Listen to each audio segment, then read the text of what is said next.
Quand vous avez de l'argent sur un compte en banque, cet argent n'existe pas, c'est la banque qui vous le doit. Les Européens de l'Ouest n'ont rien compris. On a atteint un pic de niveau de vie. Sauf que maintenant, les gens deviennent fainéants. Le niveau de vie de l'Occident va baisser drastiquement et vos libertés vont décroître. La situation inflationniste est catastrophique et exceptionnelle. On n'a jamais vécu ça depuis 30-40 ans. Bonjour à tous, on a un invité de marque. Certaines personnes dans la communauté connaissent peut-être le contenu que tu proposes, qui est en rapport avec la géopolitique et l'économie. Présente-toi, dis-nous qui tu es, ce que tu fais. Donc moi je m'appelle Franck Pingam, donc je suis français, je suis né en France. Et puis j'ai un parcours assez classique, j'ai fait des études de sciences humaines et sociales. J'ai fini mes études par un stage dans une start-up qui m'a un peu dégoûté de l'entreprise en tant que salarié en tout cas. Du coup moi je me suis lancé en tant qu'entrepreneur il y a déjà 4 ou 5 ans.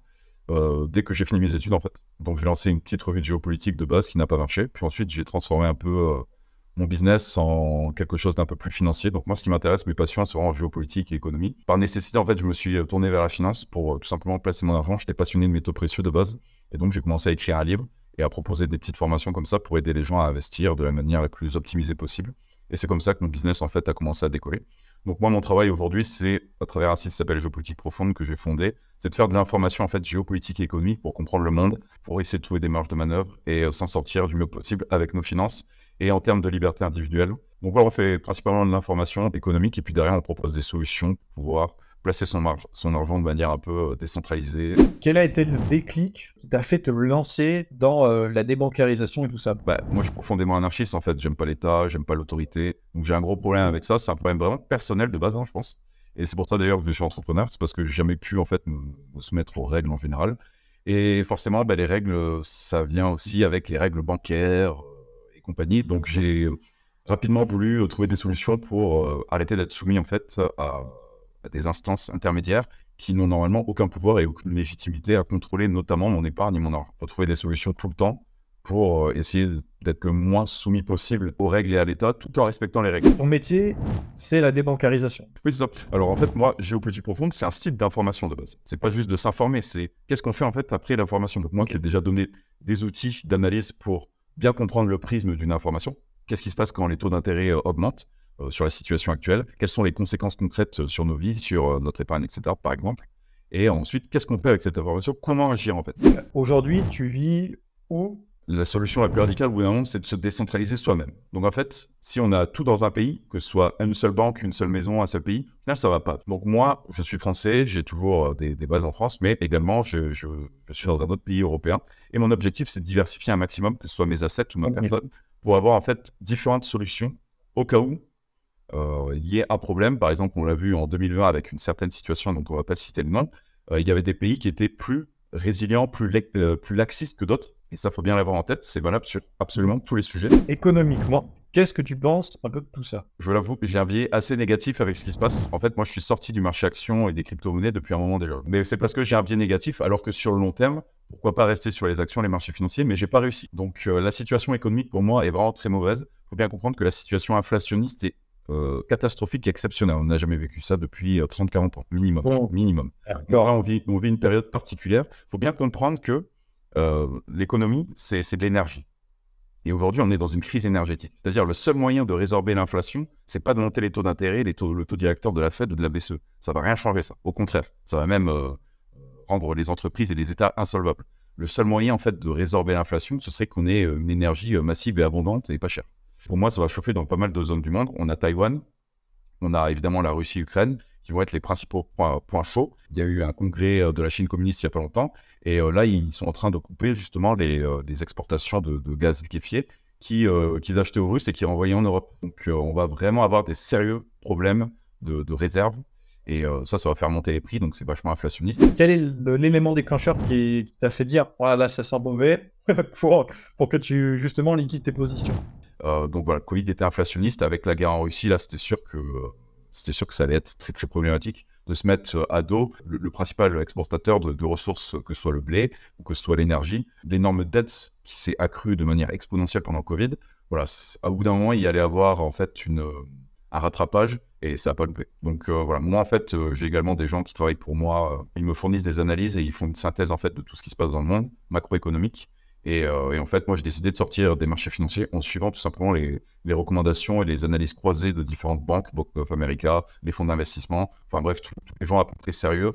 Actuellement, avec tout ça, la chute de l'euro, les guerres, l'Europe, qu'est-ce que toi, tu penses qui va arriver? Moi, je vous dis, ce qui va se passer, ça va être très très simple. C'est que le niveau de vie de l'Occident va baisser drastiquement et vos libertés vont décroître. C'est aussi simple que ça. Retenez juste ça et puis en fait, vous avez tout compris. Il n'y a pas besoin d'établir un scénario très très précis. La rupture est de plus en plus élevée entre les pays démocratiques occidentaux, libéraux entre guillemets, et puis les pays plutôt des BRICS qui vont avoir des régimes plus autoritaires. Ces pays-là, c'est eux qui contrôlent les métaux industriels et précieux qui sont indispensables à tout. C'est eux qui contrôlent les microprocesseurs, hein, Chine, Taïwan, quoi, grosso modo.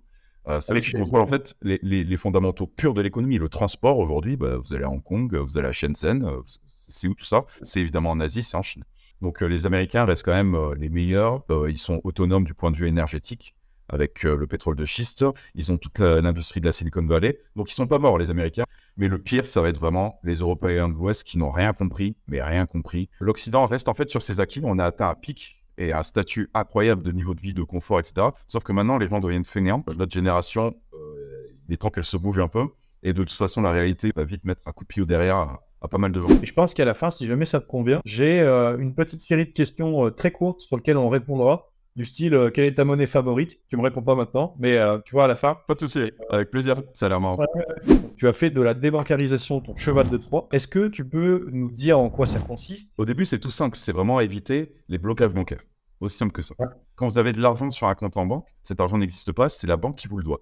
Et cet argent, elle doit le créer à chaque fois. Quand on s'en rend compte, on se dit, mais en fait, je ne suis pas du tout souverain vis-à-vis de mes fonds. Il y a d'autres problèmes aussi très très simples qu'on peut vivre tous les jours. C'est tout simplement des plafonds bancaires ou de retrait, des retraits en cash, des problèmes en fait pour faire transiter son propre argent. On doit se justifier tout le temps. Et ça, c'est extrêmement pénible. La première solution de débancarisation, c'est la multibancarisation tout simplement. Donc, on ouvre plein de comptes en banque. Mais quand je dis plein, c'est un paquet. C'est une dizaine minimum. Il y a des applications comme Curve qui permettent de tout centraliser avec une seule carte et une seule appli. Ça permet de pas avoir 1 milliard de cartes en banque et 1 milliard de codes sur tout PIN à retenir, etc. Donc tu centralises tout avec Curve, terminé. C'est-à-dire s'il y a une banque qui nous bloque, qui nous pose des questions, on vire tout de la banque. Deuxième étape, ça va être de commencer à se débancariser pour de vrai. Donc là, il s'agira d'utiliser ce que ta communauté connaît bien, c'est un MetaMask et une clé Ledger. C'est-à-dire on peut détenir des fonds sans aucun intermédiaire et sans aucun blocage. C'est une technologie exceptionnelle. Tout simplement sortir son argent des banques, de le mettre d'abord sur une plateforme centralisée de type Binance, de transformer ses euros ou ses francs suisses en stablecoin dollars. Il faut en fait comprendre son fonctionnement. Il peut y avoir des soucis vis-à-vis de l'entreprise qui l'émet, vis-à-vis du PEG, en fonction de la monnaie à laquelle le stablecoin est rattaché. On investit dans les stablecoins les plus gros et ensuite, hop, on envoie ça sur clé Ledger ou alors sur le MetaMask connecté à la clé Ledger. Et comme ça, on est souverain, sécurisé. Pièce d'or, pièce d'argent. Mais en quantité, il faut que ce soit toujours dans des quantités raisonnables. Moi, dans tout ce que je fais, le plus important, c'est vraiment le money management. Entre 0,5 et 2% de son capital doit être allégué à une ligne d'investissement. Voilà, avoir un tout petit peu de cash, c'est pas non plus déconnant. Ça servira à votre résilience et puis c'est un truc comme l'or et l'argent, ça servira en cas de crise. Vous pouvez également avoir du dollar en billet parce que ça, je vous assure que c'est accepté partout dans le monde. Et on s'en rend pas bien compte en Europe de l'Ouest, mais en cas de crise, c'est toujours le dollar qui émerge. De toute façon, le cash, encore une fois, faut pas en avoir beaucoup parce que ça perd de la valeur avec l'inflation. Une fois qu'on a mis tous ces trucs en place, là, ça commence à être un peu carré. Et puis ensuite, on peut réfléchir à investir son argent. Parce que là, c'est pas un investissement, c'est juste la décentralisation et la débancarisation.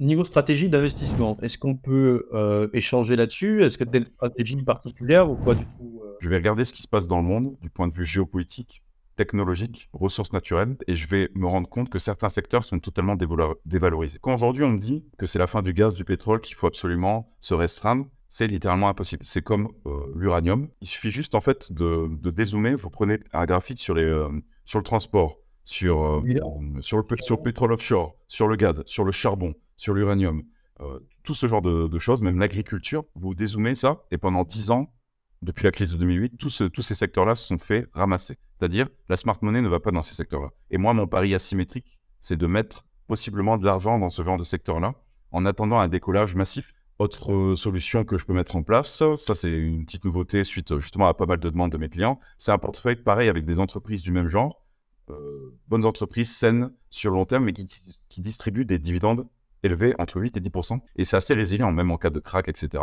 Ces boîtes-là fonctionnent, elles ont survécu au Covid, elles ont survécu à la crise de 2008. Pareil pour ces actions dividendes, hein. Je mets 0,5-2% du portefeuille, maximum du capital. Le nucléaire, tout le monde construit le nucléaire aujourd'hui, tout le monde veut du nucléaire. En plus, avec la situation avec le pétrole et le gaz, c'est un putain de pari, l'uranium. Et le décollage qu'il y a eu là, à mon avis, c'est rien par rapport au super cycle qu'il peut y avoir. Mais il y en a plein d'autres des paris comme ça. Il suffit juste d'analyser la macroéconomie, la géopolitique, qu'est-ce que font les États, de quoi les États auront besoin demain. Moi, je t'ai réservé 5 questions courtes. Palladium.